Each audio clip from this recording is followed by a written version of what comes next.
Ça fait quoi de gagner le titre de champion du monde à Paris, à Bercy?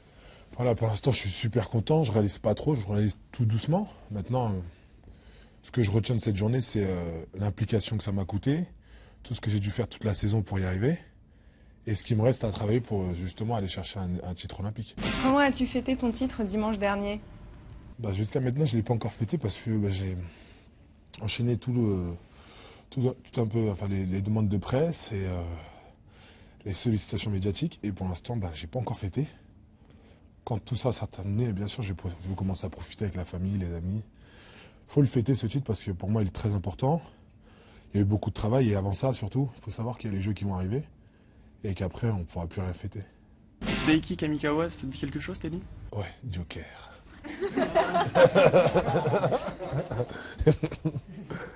Ja.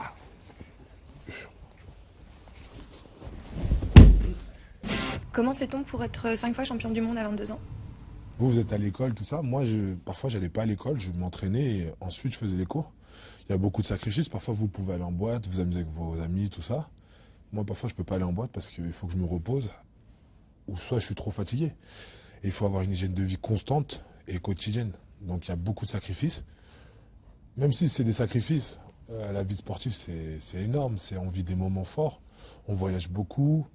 Puis, c'est beau de vivre de sa passion. Avant tes combats, t'écoutes quoi comme musique pour te concentrer, pour te préparer? Alors, déjà, moi, j'écoute de tout. Il y a une fois, je me souviens, un championnat, j'écoutais du Michel Sardou et du Céline Dion.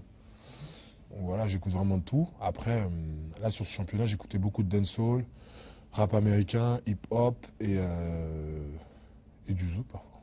J'oublie tout, je pense à la musique que j'écoute qui va m'emmener sur ce tapis et surtout qui va me permettre de réfléchir à ce que je dois faire avant le combat. Quel sportif te fait rêver, tout sport confondu? Joker.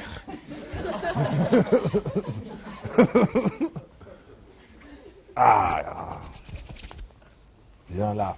Je vais te faire chuter doucement.